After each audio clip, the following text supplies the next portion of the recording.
Hello friends, in previous lecture we started with the biography of pioneers in homeopathy.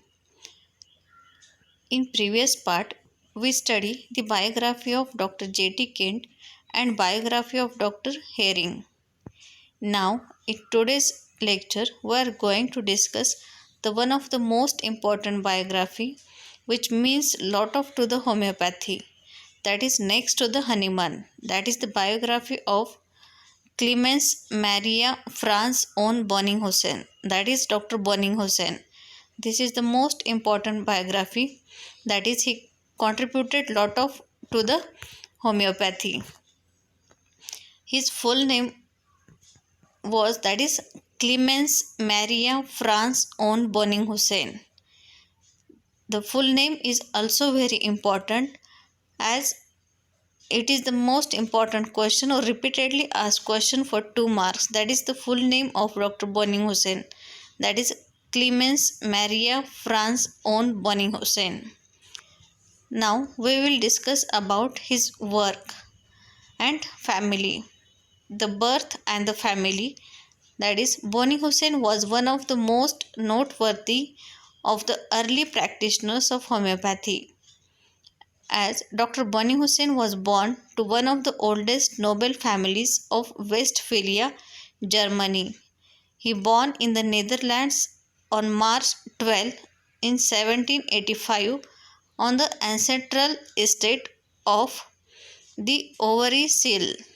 His full name was Clemens Maria Franz Baron von Bonning-Hussen, as he was one of the most important pioneer in the homeopathy, and he was born in the noble families of Westphalia of Germany. He born on the 12 March 1785, and his full name was the Clemens Maria Baron von Bonning-Hussen. This is about the date of birth of Bonning-Hussen.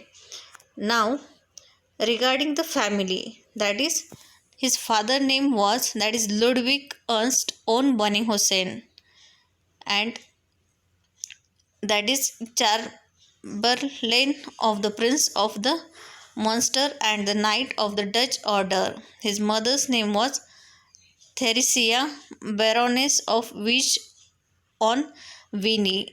His lineage was traced through the Westphalian and Australian ancestry, one ancestor having been appointed as Field Marshal by Ferdinand of II of Austria in 1632. That is, he was from the noble family, and he was baron by inheritance, a lawyer by profession, and an agriculturist by natural inclination. That is, his family is from the baron, that is the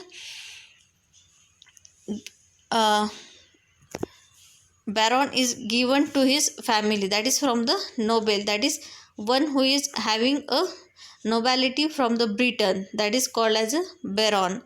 So he was called as a, he was baron by inheritance, that is from the family.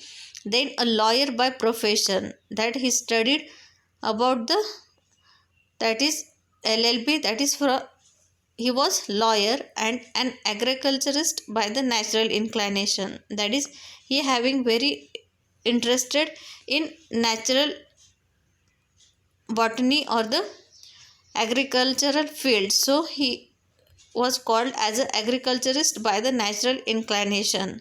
So this is most important sentence, that is he was baron by inheritance, a lawyer by profession, and an agriculturist by natural inclination. He spent his childhood days wandering on one of his family country estates. That is, he spent his childhood days wandering on one of his family's country estate. That is, he was from the baron family or one of the noble from family of the Britain. Then education. In education part, the schooling, that is high school in Munster, that is he studied his high school in Munster. He began his schooling when he was 12 years old, where he was placed at the bottom of his class. It didn't take long before the innate brilliance of the boy began to show through, and soon he was one of the top students. At the Dutch University of Groningen, he studied law, natural history, and medicine. That is, he took admission to the school when he was 12 years old, and his brilliance was innate. That is, from the innate he having a brilliance. And at the Dutch University of Groningen, he studied law. That is, he took the education of law, natural history, and medicine. On 30th August, that is in 1806, he received the degree of Doctor of Utrinscu Juris, that is Juris. After his graduation, he devoted much of his time to the study of agriculture and botany, and his research led to the classification of several species of plants bearing his name. That is, he took the education of law, but he having a lot of interest in botany and agriculture. So after his graduation, he devoted much of his time to the study of agriculture and botany, and his research led to the classification of several species of plants bearing his name.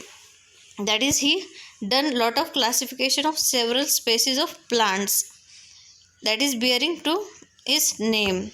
This is about education of Dr. Boni Hussain. After this, what is the profession? In profession, he held respected and responsible post in Germany and enjoyed a life of position and influence. That is, he took the education of law, and after this he held a respected and responsible post in Germany and enjoyed a life of position and influence. Dr. Boni Hussain practiced as a lawyer at the Supreme Court at the Deventer for some time and later become a judge. That is, he practiced for some years as a lawyer, and after that he became the judge at that court. Then in Louis Bonaparte, the King of Holland appointed him as an auditor to the Privy Council.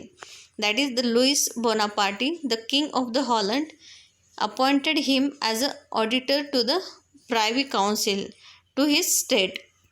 Then, because of his interest in horticulture, he was made director of botanical gardens at Munsters. That is about the interest in horticulture that made him the director of botanical gardens at the Munsters. Here he came to be known as the sage of Munsters, that is a good person of Munsters, that is having a lot of knowledge and having a lot of interest in horticulture or in a botanical. So he became the director of botanical gardens at the Munsters along with the, that is the auditor of the Privy Council. So this is the profession that is going on. That is, along with the profession, he became the director of the botanical gardens at the Munsters. So this is the profession of Dr. Boni Hussain. After this, how he converted towards homeopathy. Up till now, his profession was very nicely going. He was auditor or the director at the botanical gardens and the auditor at the Privy Council. Then what happens to Dr. Boni Hussain that converted him to the homeopathy? That how he converted towards homeopathy. The incidents that occurs in his life that changed his life totally. That is, in the autumn of 1827, Boni Hussain became seriously ill with tuberculosis, and by the next year all hope of recovery was given up. That is, in 1827, Dr. Boni Hussain became seriously ill with the infection of tuberculosis by Mycobacterium tuberculosis, and by the next year all hope of recovery was given up. That is, there is no hope of his recovery. Facing death, he wrote a farewell letter to an old friend, that is to Dr. A.V.A., a physician with whom he shared his botanical studies. That is, he lost his hope of recovery, and for that reason, facing death, he wrote a farewell letter to an old friend. That is, saying to him a goodbye. That is, I am going to die. He wrote a letter to Dr. A.V.A., who was his one of the friend of botanical studies. That is, a physician with whom he shared his botanical studies. Unknown to Boni Hussain, his friend was a convert to the new school of homeopathic healing and a disciple of Samuel Hahnemann. That is, Boni Hussain not known, that is, that his friend was turned towards homeopathy and become a disciple of Dr. Samuel Hahnemann. That is, unknown to Boni Hussain, his friend was a convert to the new school of homeopathic healing and a disciple of Samuel Hahnemann. After this, Dr. V.A. immediately wrote Boni Hussain and requested of all of his symptoms in writing. After reading the letter of Dr. Boni Hussain, Dr. V.A. immediately wrote Boni Hussain and requested all of his symptoms in writing. That is, he requested Boni Hussain to write about his symptoms and send to him in a letter. In this, from the Baron's letter, he prescribed the remedy pulsatilla. That is, after this, Dr. Boni Hussain rewrite the letter to the Dr. V.A. that is about his symptoms. What are the symptoms that are present in the Boni Hussain? And from this Baron's letter, that is from Boni Hussain's letters, Dr. V.A. prescribed the remedy that is pulsatilla. And on the symptom similarity, Dr. V.A. prescribed the remedy that is pulsatilla to Dr. Boni Hussain. Fortunately for Boni Hussain and for homeopathy, Dr. V.A. cured him. That is the fortunate for the Boni Hussain also and for the homeopathy, that is Dr. V.A. cured him totally. That is, all the treatment are not working, but the homeopathic treatment can work very nicely, and the Boni Hussain became totally cured. And this twist of fate brought to homeopathy one of the most innovative and the precise of all its early practitioners. And this was the twisting point in the life of Dr. Boni Hussain, that this twist of fate that brought to the homeopathy one of the most and innovative precise of all its early practitioners. Being greatly impressed with his treatment, Boni Hussain took deep interest in studying homeopathy and devoted his remaining years to the cause of homeopathy. And after this, Dr. Boni Hussain wanted to study about the homeopathy in detail, and after this his remaining life he wanted to devote for the homeopathy only. That is, he said, the homeopathy gives him a second life, and this is the life of homeopathy, and he wanted to spend all this life to the homeopathy. So this is the twisting point that occurs in the life of Boni Hussain that converted him towards the homeopathy. That is, he was converted towards homeopathy. That is the incident that occurs in the life of Dr. Boni Hussain. That is, he was suffering from tuberculosis, which becomes very severe, and for this reason he wrote a letter to his friends, that is Dr. V.A., that is about the goodbye letter. And after this, Dr. V.A., that is the disciple of Dr. Samuel Hahnemann, give him the treatment of homeopathy for his tuberculosis, that is pulsatilla, and the few doses of pulsatilla cured Boni Hussain permanently. And after this, Boni Hussain having the faith on homeopathy, and after this the remaining life of Boni Hussain he devoted for the work of the homeopathy, and for this reason he studied deeply in homeopathy and totally converted towards homeopathy. This is the conversion of Dr. Boni Hussain, that he converted towards homeopathy. That is the incident that occurred in his life that converted his life towards homeopathy. Then Boni Hussain as a homeopathist. During this time, he maintained regular correspondence with Dr. Hahnemann. Most of his systematic works concerning homeopathy were published between 1828 and 1846. He was a regular contributor of articles on homeopathic subjects to the journals. On account of Dr. Boni Hussain's great learning and practice, King Wilhelm IV in July 1843 issued a cabinet order bestowing upon him all the rights and immunities of a practicing physician. That is, after studying the homeopathy, that is, during this time he maintained a regular correspondence with Dr. Hahnemann. That is, he was in regular contact with the Dr. Hahnemann regarding the homeopathy, to study the homeopathy. In this, most of his systematic works concerning homeopathy were published between 1828 to 1846. Then he was a regular contributor of articles on homeopathic subjects to the journals.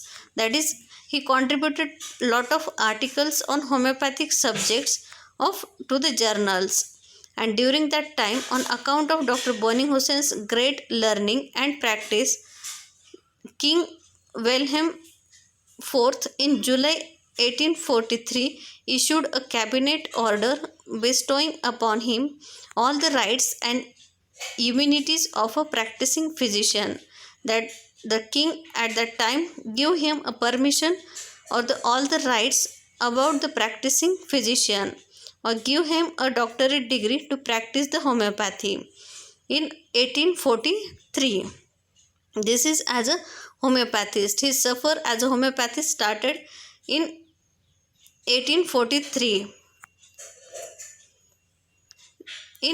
From 1830, Boni Hussain was a regular correspondence with Hahnemann and his disciples like Staff, Gross, then Vihe, and long as a Boni Hussain lived, he kept in close touch with all those practicing homeopathy. However, his literature work was much hampered by the permission to practice freely, and he did not publish his books as frequently after that event, although he spent much time at that labor. It is interesting to note that his earliest work found instant circulation among those interested in the new doctrine, and almost every practicing homeopath had Boni Hussein's work in his library. That is, from 1830, Boni Hussain was a regular correspondence with Hahnemann and his disciples like Staff, then Vihe, etc. However, his literary work was much hampered by the permission to practice freely, and he did not publish his books as frequently after that event, although he spent much time at that labor. Then, it is interesting to note that his earliest work found instant circulation among those interested in the new doctrine and almost every practicing homeopath, and had become Boni Hussein's work in his library. After this is the work as a homeopathist.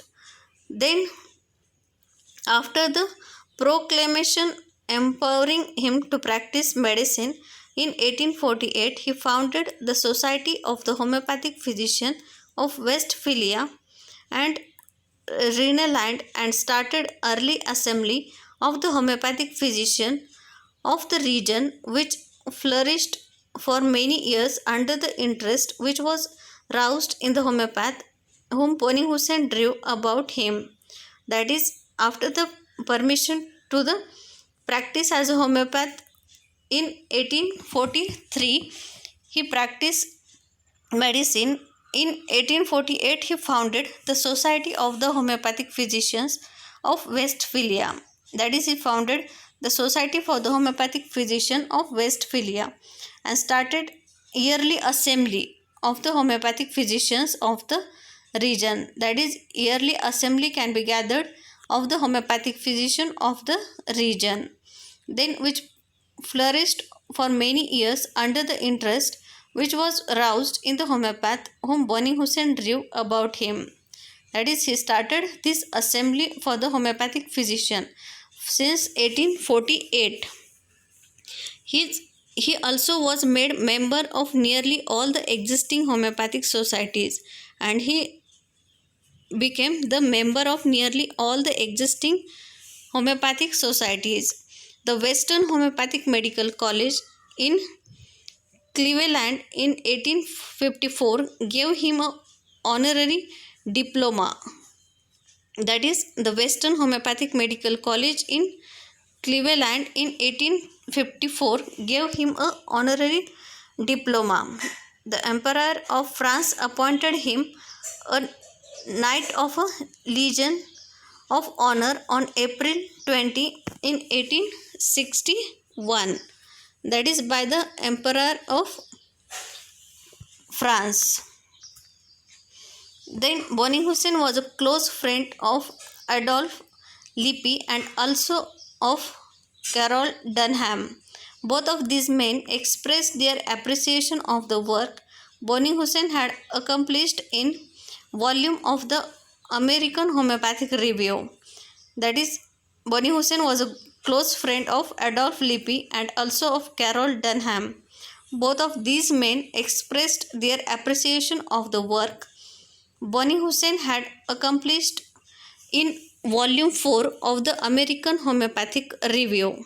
Boni Hussain for many years lived in Munster. That is, Boni Hussain lived for many years in the Munster. He received patients daily from 9 to 2 o'clock, and from 2 to 5 he spent in walking about the suburbs and the botanical gardens. That is, he having a interest in plants, and so he spends his time, that is from 2 to 5, in the botanical gardens, and he received patient daily from 9 to 2 o'clock in his daily schedule. That is the work as a homeopathist. In this, the main work is, that is, he received permission of practicing homeopathy since 1843. Then in 1848 he gathered the assembly of homeopathic physicians. Then he became the close disciple of Dr. Boni Hussain, Dr. V.A. and the close friend of Adolphe Lippi and Carol Dunham, and done lot of work for the homeopathy, and both of men expressed their appreciation of the work Boni Hussain had accomplished in the volume of the American Homeopathic Review, and also he honored as a diploma in the homeopathic from the Homeopathic College. So this is the work as a homeopathist. Then what are the contributions to the homeopathy? What are the main work that Dr. Boni Hussain done for the homeopathy? In this, the outstanding contributions to the advancement of homeopathy by Boni Hussain were the classification of the characteristic symptoms and compilation of the first repertory of antisoric remedies. This is the main two contributions of Dr. Boni Hussain, that is the classification of characteristic symptom, and second one, that is compilation of the first repertory of antisoric remedies. These are the two outstanding contributions. That is, before contribution we studied about what is the introduction of Boni Hussain, that is about the family background, then about the education of Boni Hussain, then about the how he converted towards homeopathy, and the last part, that is contributions of Dr. Boni Hussain. In contributions, these are the two main contributions. First one, classification of characteristic symptoms, and second one, that is compilation of the first repertory of antisoric remedies. You have to remember these two contributions very rightly, that is first classification of characteristic symptoms, and second compilation of the first repertory of antisoric remedies. In this, the first contributions, that is Boni Hussein classified the characteristic symptom into 7 categories, and this is the most important and wonderful contributions to the homeopathy by Dr. Boni Hussein. That is, he classified the characteristic symptom into 7 categories, that the symptom must have these 7 categories. That is, first one, quiz, that means the personality of the patient. Second one, quid, that is peculiarity of the complaints. Third one, UB, that is seat of disease. Fourth one, cubus auxilius, that is concomitant symptoms. Fifth one, that is cur, that is causations. Sixth, comado, that is modality of time. And quando, that is modalities of circumstances. This is the classification of characteristic symptom into 7 categories. Means the characteristic symptoms must have these categories that complete the symptoms.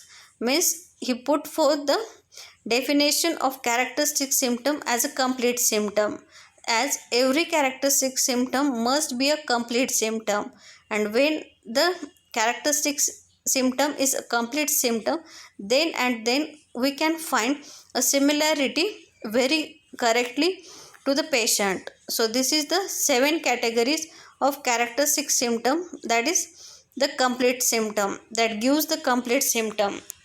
In this first one, quiz means that is personality of the patient, that is what is the personality of the patient, or what is the constitution of the patient. Then quid means the peculiarity of the complaints, means what is the peculiarity or the what is the characteristic in that complaint, means what is the sensation of that complaint. Then UB, that is the seat of disease, means what is the location of complaint, means where the complaint is located, exact location of the complaint. Then cubus auxilius, that is concomitant symptoms, means along with the main symptoms if there is presence of another symptoms, that complaint along with the main complaint but not related to that particular system, that we called it as a concomitant symptom. So is there in any concomitant symptom present with the characteristic symptom. Then cure means that is causations. Is there any cause behind the characteristic symptom, or any cause behind the appearance of that symptoms, that is causation. The next one, that is cumado, that is modalities of time. Is there any time modalities at particular time where there is aggravation of symptoms, or any particular time where there is amelioration of symptoms, or the complaints occur in a daytime or it occurs in a night time. So this is regarding the modalities of time. Then quando, that is modality of circumstances, means the circumstances can change the modalities, or the circumstances can affect the symptoms, as it may aggravate the symptom or it may ameliorate the symptoms. So this is regarding the modalities of the circumstances. So this is the classification of characteristic symptom into 7 categories, which gives the complete symptoms. I will again repeat these 7 categories. You have to remember these 7 categories as it is, as this is most important and repeatedly asked question in the exam also. That is quiz means personality of the patient. Second, quid, that is peculiarity of the complaints. Third, UB, that is seat of disease. Fourth, cubus auxilius, concomitant symptoms. Fifth, cure, that is causations. Then sixth, cumado, that is modalities of time. 7, quando, that is modality of circumstances. So this is the classification of characteristic symptoms into 7 categories by the Boni Hussein, and this is the most important contribution of Boni Hussain to the homeopathy. Then the second task allotted to him by Hahnemann was to prepare a repertory to make it easier to choose the correct homeopathic remedy.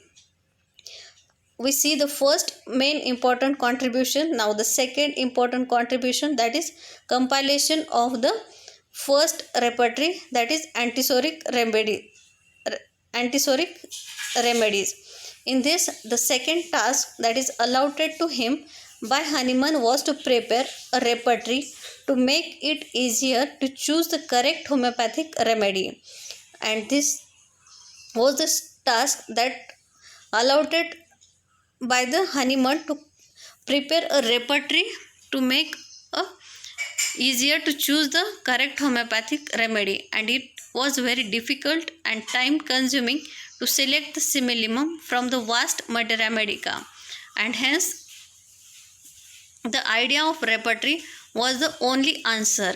Boni Hussain knew about the scheme of Hahnemann, that is the sequence in which the proved symptoms of homeopathic remedies were arranged by Hahnemann. He knew all the proved antisoric remedies and their characteristic symptoms. Hence, he was best fitted to compile the first repertory. Dr. Hahnemann used the repertory and found it very handy and useful. And this is the cause, or this is the reason we called Dr.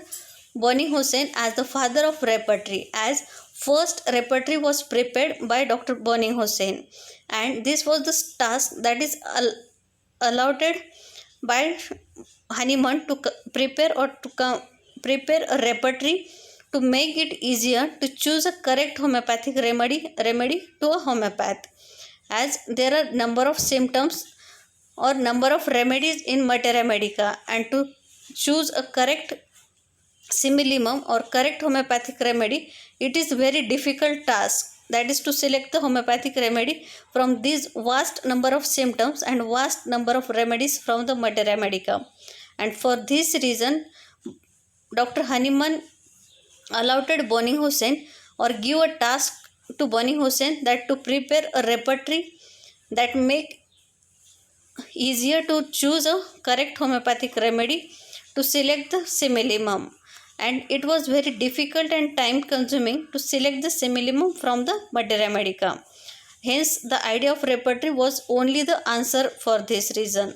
And for this, Boni Hussain knew, as why Dr. Hahnemann give the task to Boni Hussain only to prepare a repertory, as he knew he was the only man who knew about the scheme of Hahnemann, that is the sequence in which the proved symptoms of homeopathic remedies were arranged by the Hahnemann. That is, he knew about the sequence in which the proved symptoms, that is how the homeopathic remedies are proved and how the symptoms of homeopathic remedy are arranged. That is, homeopathic remedies were arranged by the Hahnemann. This was new to the Boni Hussain, and hence Dr. Hahnemann gave task to the Boni Hussain to prepare a remedy. He knew all the proved antisoric remedies and their characteristic symptoms, and also Boni Hussain also know about each and every antisoric remedy that Hahnemann proved, and also their characteristic symptoms. What are their characteristic symptoms? Also he knew, and for this reason Hahnemann gave task to the Boni Hussain.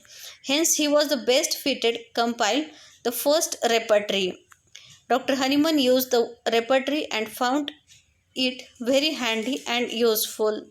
And Boni Hussain was the first person to complete the repertory of antisoric remedies, and Dr. Hahnemann also used that repertory and found it very handy and also useful. So this is the most important contribution of Dr. Boni Hussain, that is the compilation of the first repertory of antisoric remedies, and the first repertory that is prepared by Boni Hussain, and hence we called him as a father of repertory in homeopathy. So this is the second most contribution of Dr. Boning Hussain. First was classification of characteristic symptoms into 7 categories, and second one, that is compilation of the first repertory of antisoric remedies. Then what are the homeopathic writings? As the cure of cholera and its preventatives, that is, it is written in 1831. So these are the different writings that Boning Hussain completed in different years. In this, the first one was the cure of cholera and its preventatives in 1831. The next one, that is repertory of antisoric medicines with a preface by Hahnemann in 1832. That is repertory of antisoric remedies with a preface by Hahnemann in 1832. Then summary view of the chief sphere of operation of the antisoric remedies and of their characteristic peculiarities as an appendix to their repertory in 1833.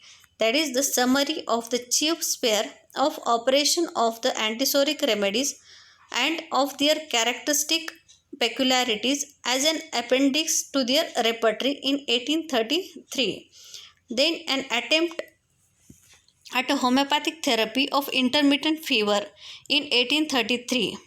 An attempt at a homeopathic therapy of intermittent fever in 1833. Then contributions to a knowledge of the peculiarities of the homeopathic remedies in 1833.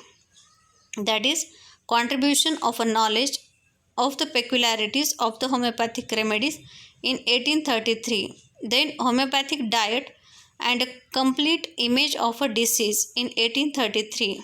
Homeopathic diet and a complete image of a disease in 1833. Then homeopathy, a manual for the non-medical public, 1834. Homeopathy, a manual for the non-medical public in 1834. Then repertory of the medicines which are not antisoric in 1835. That is repertory of the medicines which are not antisoric, that is in 1835. Then attempt at showing the relative kindship of homeopathic medicines in 1836. An attempt showing the relative kindship of homeopathic medicine in 1836.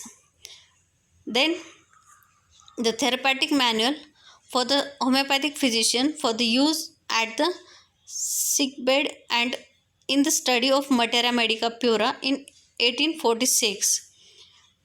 The therapeutic manual of the homeopathic physician for the use at the sickbed and in the study of Materia Medica Pura in 1846. Then brief instructions for the non-physician as to prevention and cure of cholera in 1849. Brief instructions for the non-physicians as to the prevention and cure of cholera in 1849. Then the two sides of the human body and relationship homeopathic studies in 1853. The two sides of the human body and the relationships homeopathic studies in 1853. The homeopathic domestic physician in a brief therapeutic diagnosis, an attempt in 1860. Then the homeopathic treatment of whooping cough in its various forms in 1860. The aphorisms of Hippocrates with notes by homeopath in 1863. Then an attempt at homeopathic therapy of intermittents and other fevers especially. So these are the different writings of Dr. Boning Hussain, and these are the different writings you have to remember as it is according to their years. So these are the different writings by Boning Hussain. Then next, that is therapeutic pocket book. That is, he prepared the therapeutic pocket book, that is therapeutic manual of the homeopathic physician for the use at the sick bed and in the study of Materia Medica Pura in 1846. This was also a wonderful contribution of Boning Hussain to the homeopathy, as one of the main features of the therapeutic pocket book is its division into 7 sections, and these are mainly mind and sensorium, parts of the body and organs, sensation and complaints, sleep and dreams, fever, change of general state, and concordance of homeopathic remedies. So, in this therapeutic pocket book that is useful for the homeopath, this is prepared by Boning Hussein in 1846, and this was the main feature of the therapeutic book. That is, it is divided into 7 sections, and these 7 sections are, that is, mind and sensorium, parts of the body and organs, sensation and complaints, then sleep and dreams, then fevers, change of general state, and the concordance of homeopathic remedies. That is about the therapeutic pocket book that is prepared by Boning Hussein. Then the pocket manual of homeopathic materia medica. Boning Hussein also prepared, that is pocket manual of homeopathic materia medica. Boning Hussein is one of the first real materia medica to be studied. He offers a satisfying amount of information about a goodly number of remedies, a boon to inexperienced homeopath. That is, this pocket manual of homeopathic materia medica is one of the most loving book by the homeopath. That is, Boning Hussein is one of the first real materia medica to be studied.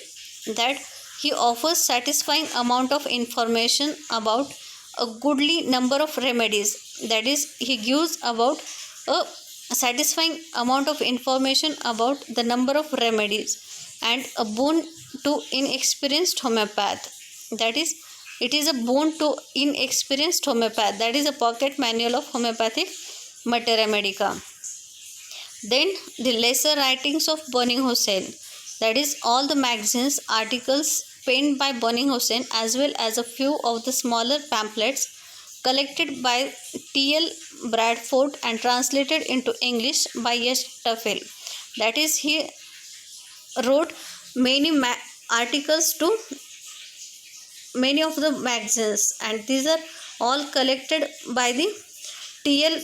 Bradford and translated into English by H. Tuffle.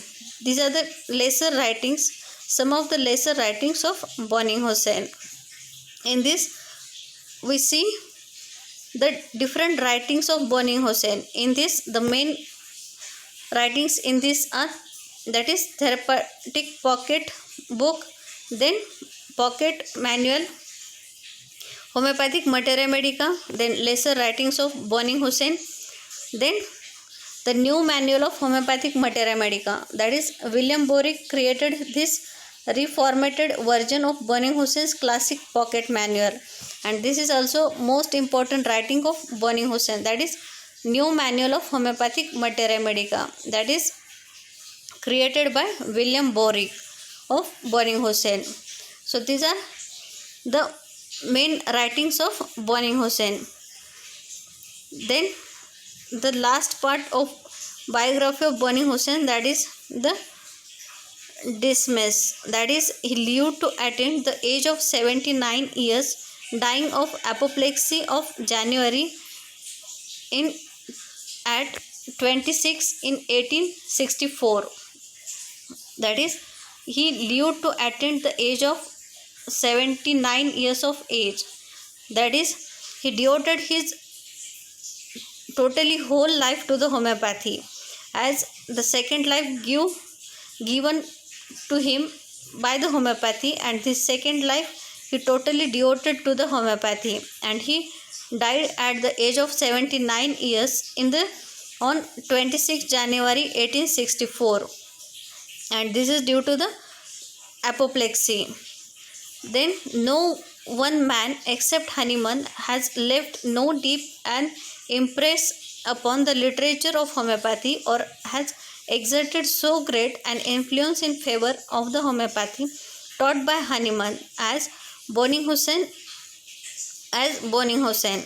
So what is the writings about Boning Hussein? As no one man, that is except Hahnemann, that is except Hahnemann, there is no man in the world that has left to deep and impress upon the literature of homeopathy. Means no man except Hahnemann give that much literature to the homeopathy that deep and impress upon the literature of homeopathy and has exerted so great an influence in favor of the homeopathy that taught by Hahnemann as Boni Hussein.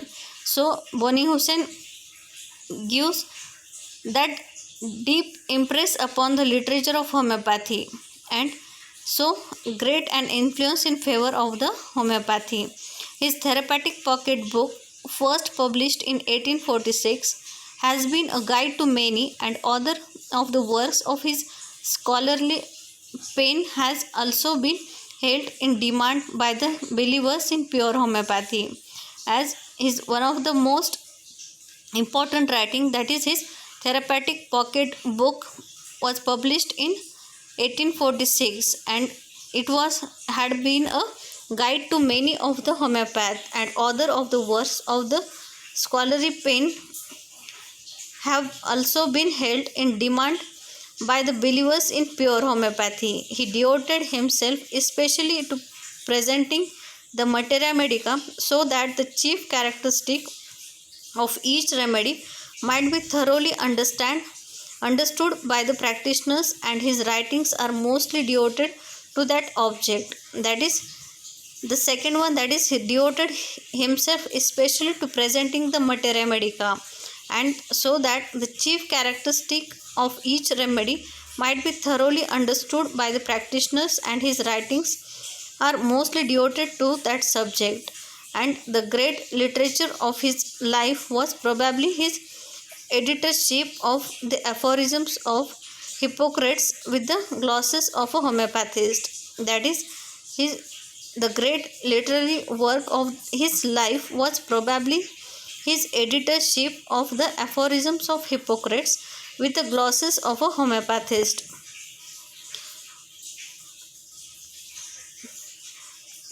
So this is regarding the different contributions of Boni Hussein in this, that is homeopathy and family.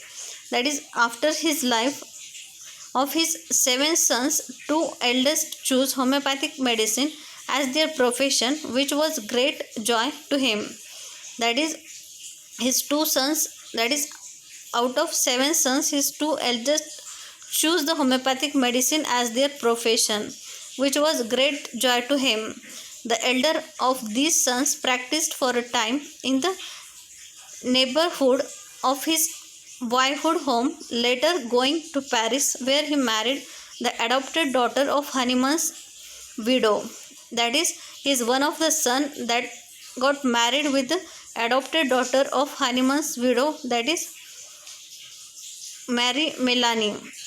He lived with Medani Hahnemann and her daughter and had access to Hahnemann's library and manuscripts. So the homeopathy run in his family. That is, his two sons also devoted their life to the homeopathy. So this was the great contributions of Dr. Boni Hussein about homeopathy. In this we studied about his introduction, then about his education, that is he was baron by inheritance, that profession by lawyer by profession, and agriculturist by interest. But after that he practiced as a lawyer, but soon he suffered from a incurable disease, that is tuberculosis, and he suffered very worstly. So he wrote a goodbye letter to Dr. VA, and Dr. VA gave him a homeopathic treatment, and this homeopathic treatment cured him totally, and his life was changed from this event. And after this second life that given by homeopathy to him, he spent all this life to the homeopathy for the contributions to the homeopathy. And in this, the main contributions of Dr. Boni Hussein was, that is the classification of characteristic symptom into 7 categories, and second one, that is the compilation of the first antisoric remedies repertory of the first antibiotic remedies, and this was the most important contribution, as he was called as a father of repertory, in homeopathy. So these are the contribution, and along with this, the many of the writings which are very much important in this. The most important, that is therapeutic pocket book, which is very useful to the nowadays physicians and students also. So this is the great contributions of Boni Hussain. So this is regarding the biography of Boni Hussain. I hope all you understand. If any difficulty regarding the biography of Dr. Boni Hussain's biography, any difficulty regarding Boni Hussain's biography, please ask me personally and prepare notes. So thank you friends.